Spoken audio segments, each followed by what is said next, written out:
Pocket Family Adventures.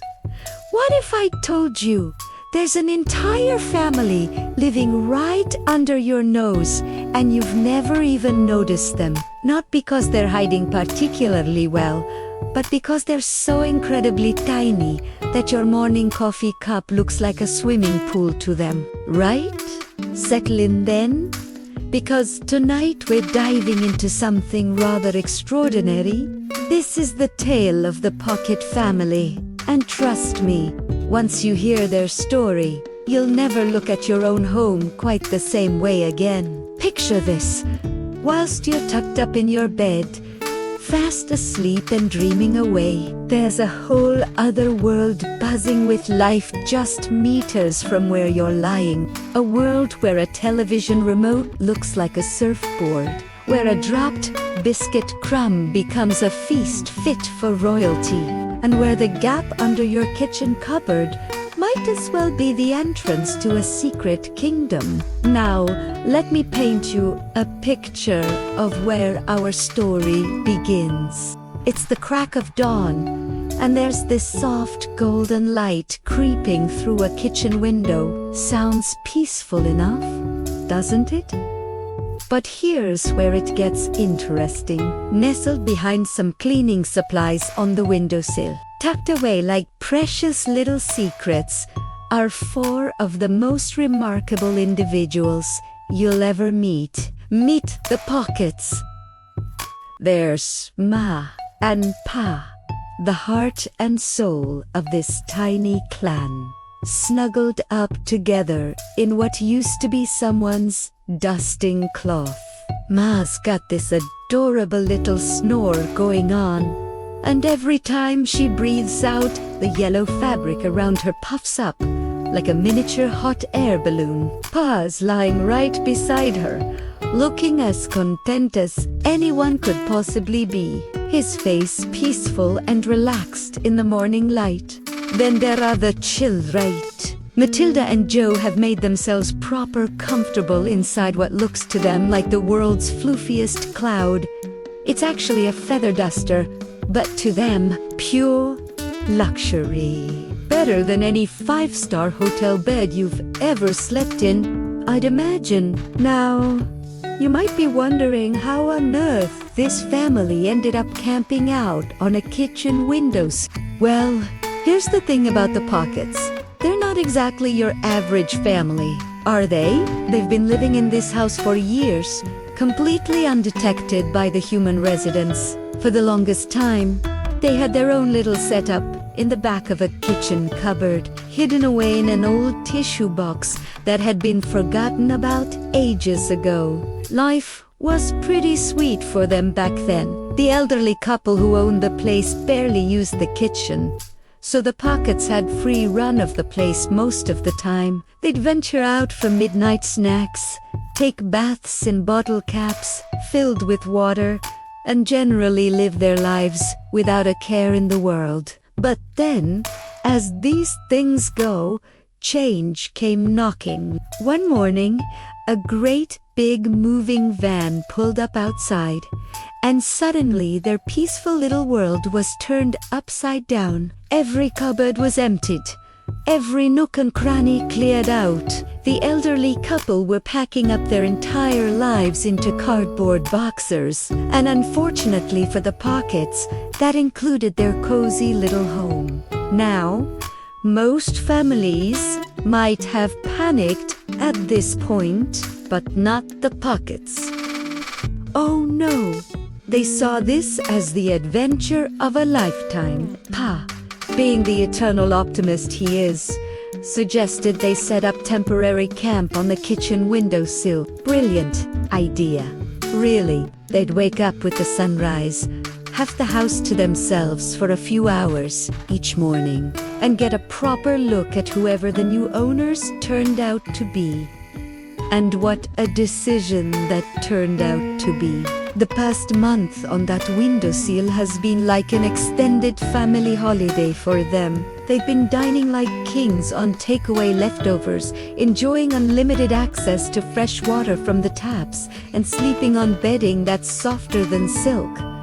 But the real prize, that view through the window. Every morning, as that first light starts creeping across the sky, the four of them climb out of their makeshift beds and sit together facing the glass. To you and me. It might just look like an ordinary back garden, but through their eyes, it's absolutely magical. The garden fence does unjust mark the boundary of the property. It est like the walls of a great kingdom stretching up towards the heavens. That wooden shed at the bottom of the garden, to them, it's a magnificent palace, painted in royal chestnut red and gleaming in the morning sun. The lawn isn't just grass, it's a vast emerald countryside, and those rose bushes on either side look like an enchanted forest with their canopy of ruby blooms. But the real showstopper is the fountain that the new owners installed right in the center of it all. Picture this. Water cascading down from a carved stone pineapple into a large basin, then spilling over into an even larger pool below.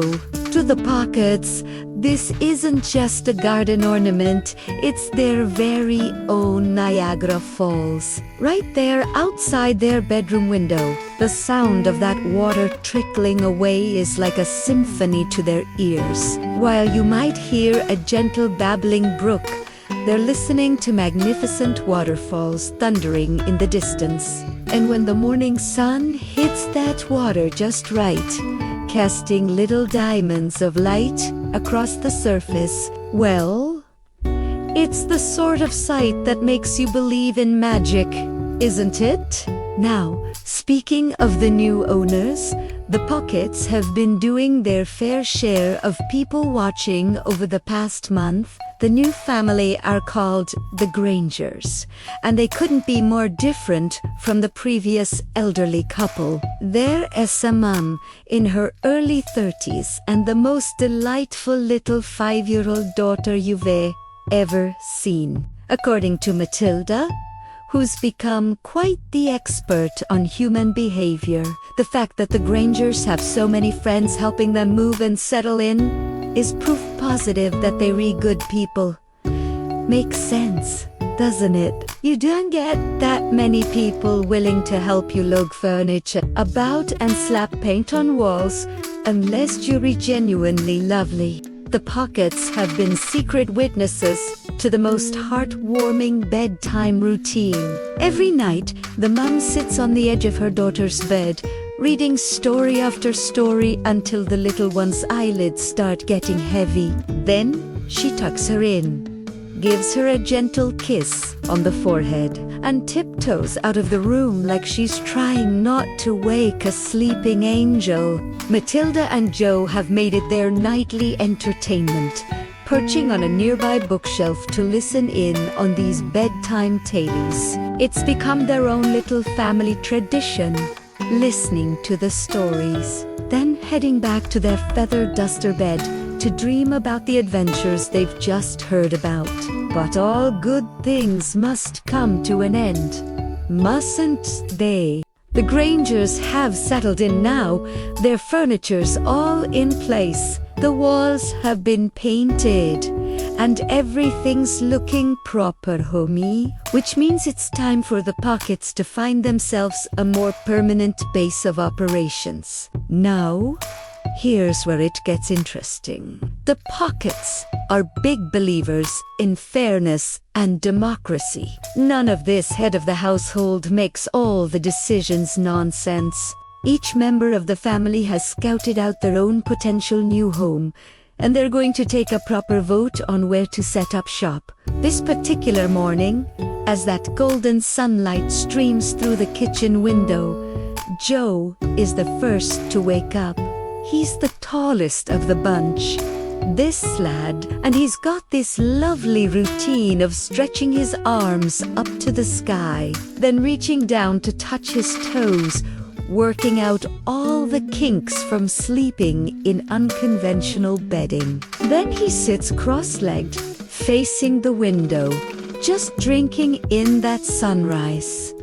like it's the most beautiful thing he's ever seen.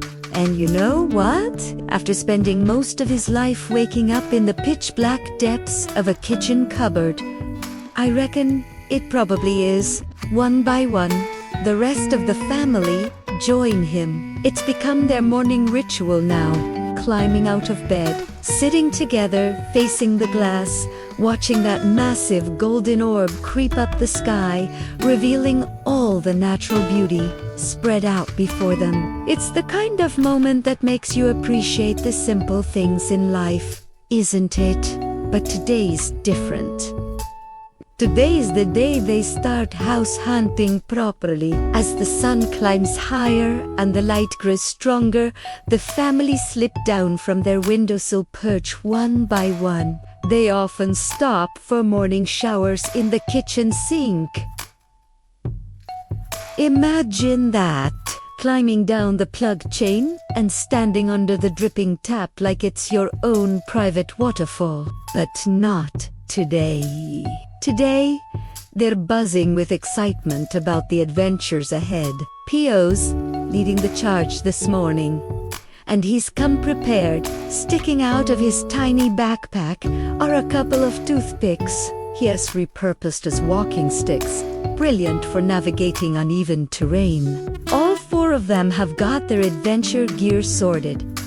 Backpacks filled with equipment they've collected over the years, climbing ropes made from knotted string and safety pins, picture hooks for anchoring points. They look like a team of expert mountaineers, except instead of conquering Everest, they're navigating marble worktops. Their journey through the kitchen is like watching the world's most adorable expedition team in action. They weave between spice racks and sugar bowls, like they're navigating through a dense forest. When they reach the electric hub, it's smooth as an ice rink, so they join hands, forming a chain to keep each other steady. And then something magical happens. As they glide across that glassy surface, holding hands and moving in perfect synchronization, they transform from a family of tiny explorers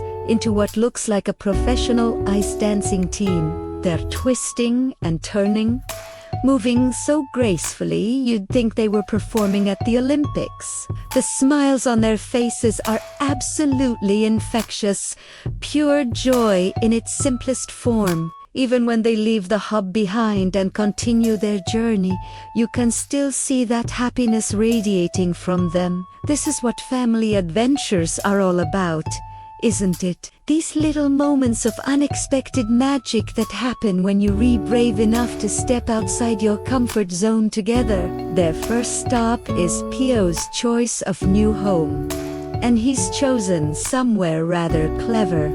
They pull out their climbing gear and scale the microwave like it's Mount Everest. Pa throws his rope up through a gap in the base of the cupboard above, checks that his picture hook anchor is secure, then leads the way up into what turns out to be the boiler cupboard. Now, the rest of the family have never seen anything quite like this before. There's this enormous mechanical beast humming away in the corner, the boiler that keeps the whole house warm. But Pio's thought of everything. He leads them around behind the machine to where he has set up what can only be described as the coziest little sitting area you've ever seen. Picture this: bowls of cotton wool arranged like sofas and armchairs, all bathed in the most wonderfully warm air from the boiler. The moment they sit down, sinking into that soft, snuggly fabric, they all understand why Pa chose this spot. It's like being wrapped in the world's most comfortable blanket on the coldest winter's day.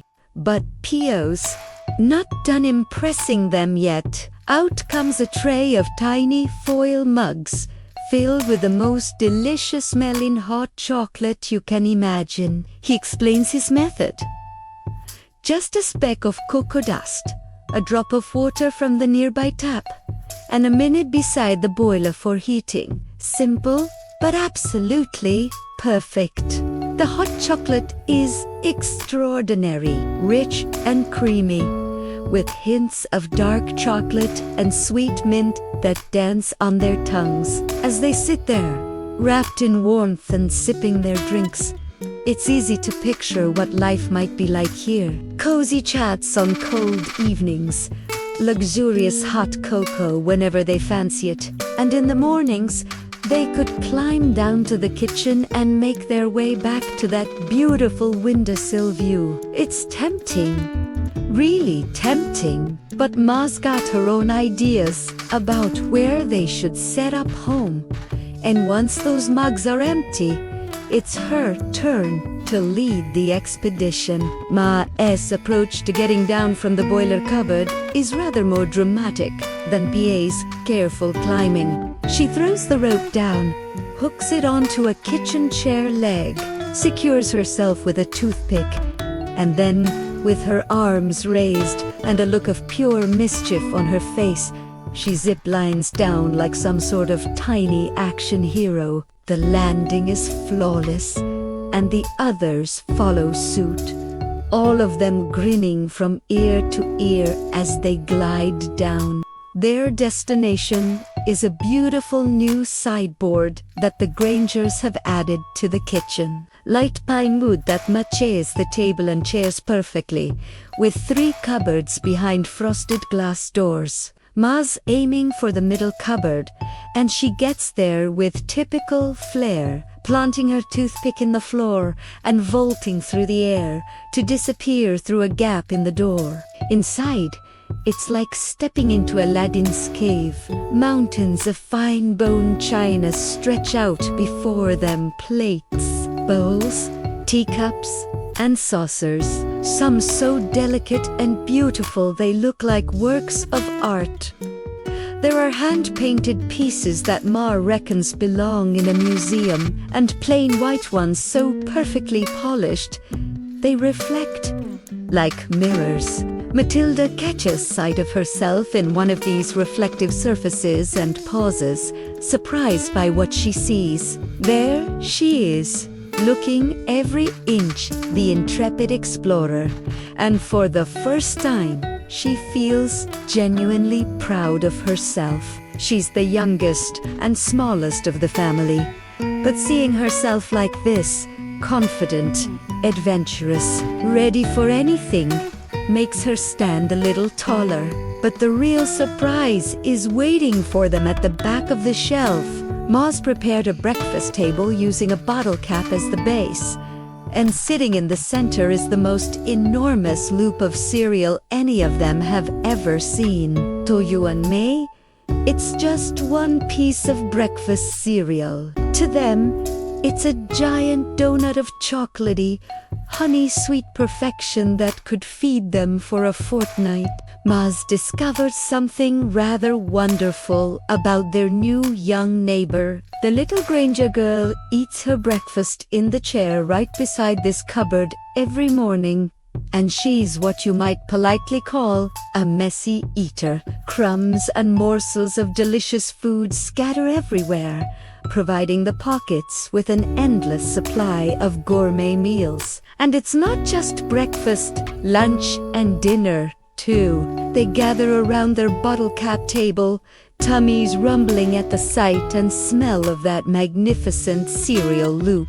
Without another word, they all dive in, savoring every sweet, crunchy bite. I think we could be very happy here, Matilda declares through a mouthful of cereal. And Pa agrees that it's much brighter than his cozy boiler cupboard. They sit there, utterly satisfied, daydreaming about what life might be like with daily access to such incredible food. It's certainly tempting. Who wouldn't want to wake up to gourmet meals every single day? But Joe's been waiting patiently for his turn, and once they've finished their impromptu breakfast and made their way back across the kitchen floor, he springs into action as the group's next leader. The kitchen is properly bright now, filled with that mellow golden light that makes everything look warm and inviting. In some places, the floor is dappled with patterns of sunshine reflected through the window, and when the family walk through one of these sunny patches, it's like being transported to some exotic beach destination. The tiled floor looks like sand beneath their feet, and with the sound of the fountain bubbling away in the background like distant ocean waves. You can almost taste the sea salt in the air. By the time they emerge from this little tropical moment, they're all glowing with warmth and contentment, ready to tackle the next part of their journey, crossing the fluffy hallway carpet. Now, this is where having a proper family team really comes in handy. The carpet is thick and velvety, recently laid by the Grangers, and walking across it is like navigating through a forest of cream-colored trees. They hold hands, supporting each other, moving together like a chain of paper dolls. The carpet is so soft and bouncy, it's almost like walking on clouds, and that new carpet smell clings to their clothes throughout the entire journey. Finally, they step through another doorway and into the living room, and what a transformation this space has undergone. Gone is the old burgundy carpet that Ma never liked, replaced with polished mahogany flooring that gleams like a mirror. The walls have been painted in warm terracotta tones that seem to glow in the sunlight,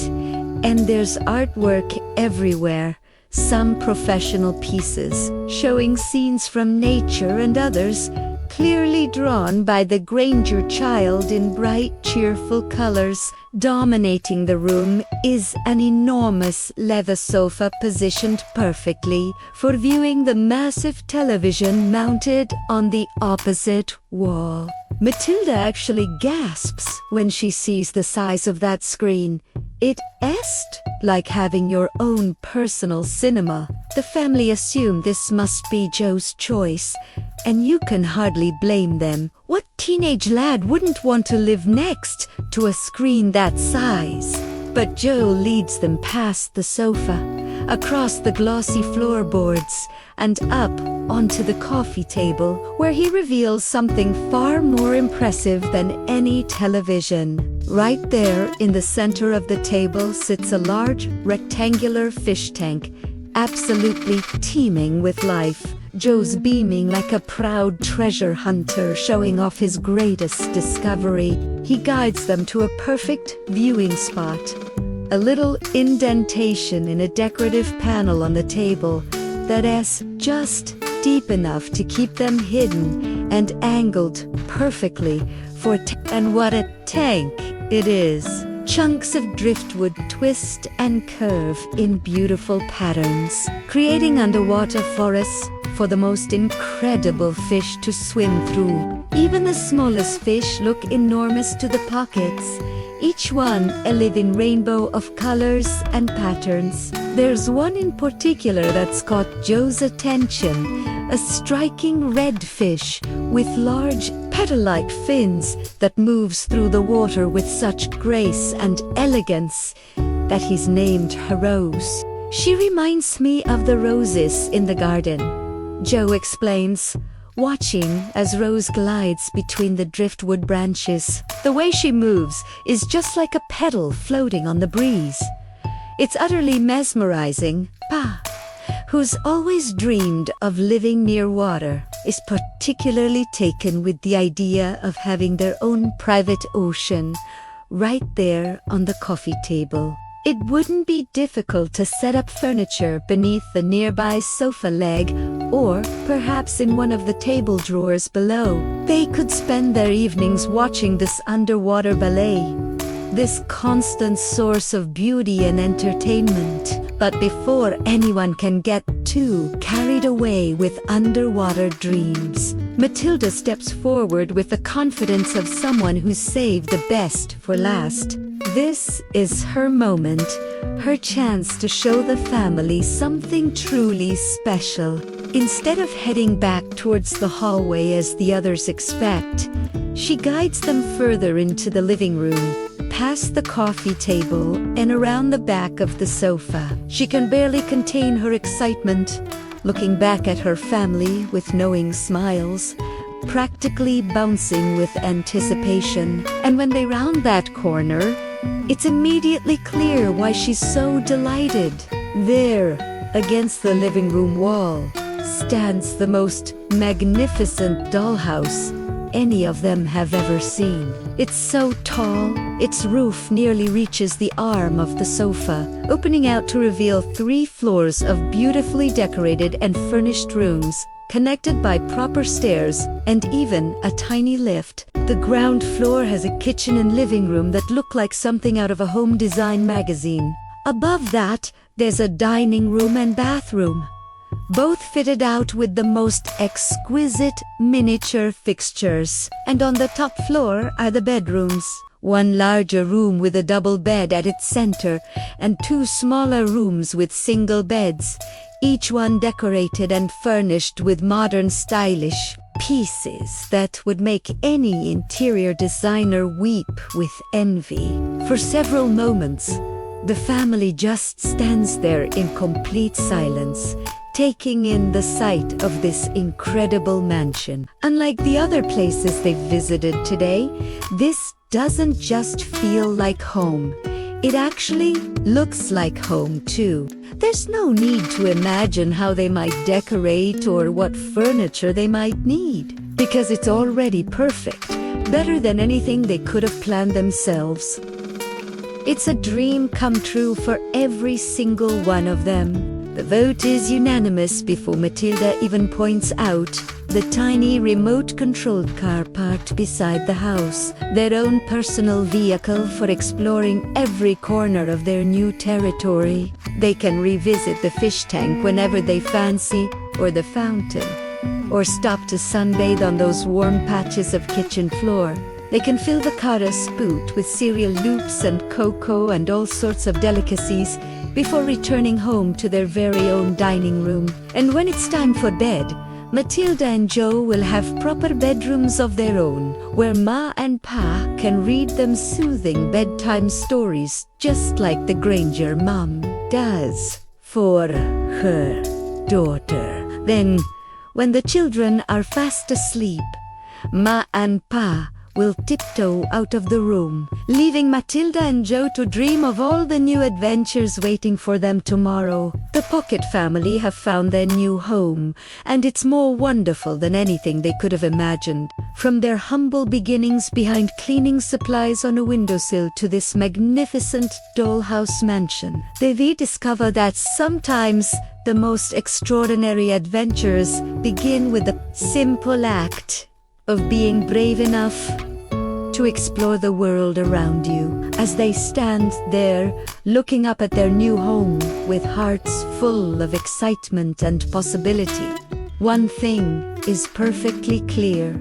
This is just the beginning of their story. Tomorrow will bring new rooms to explore, new hideaways to discover, and new adventures to share as a family. After all, when you're small enough to see magic in the everyday world, when a garden fountain becomes Niagara Falls, and a dollhouse becomes a mansion, when breakfast cereal turns into a feast, and friendship makes every journey an adventure, well, that's when you realize that home isn't just a place you live. Home is wherever your family is, and wherever there's room for dreams to grow. The Pockets have found both, and their greatest adventures are only just beginning. Sleep tight and dream of tiny families finding enormous happiness in the smallest corners of the world. Because magic, real magic, is happening all around us. We just need to know where to look for it. Sweet dreams. Thank you for allowing me to be a part of your night. May you find deep peace and restful sleep. wishing you the sweetest dreams. If you liked it, please like, comment, and subscribe. Bye.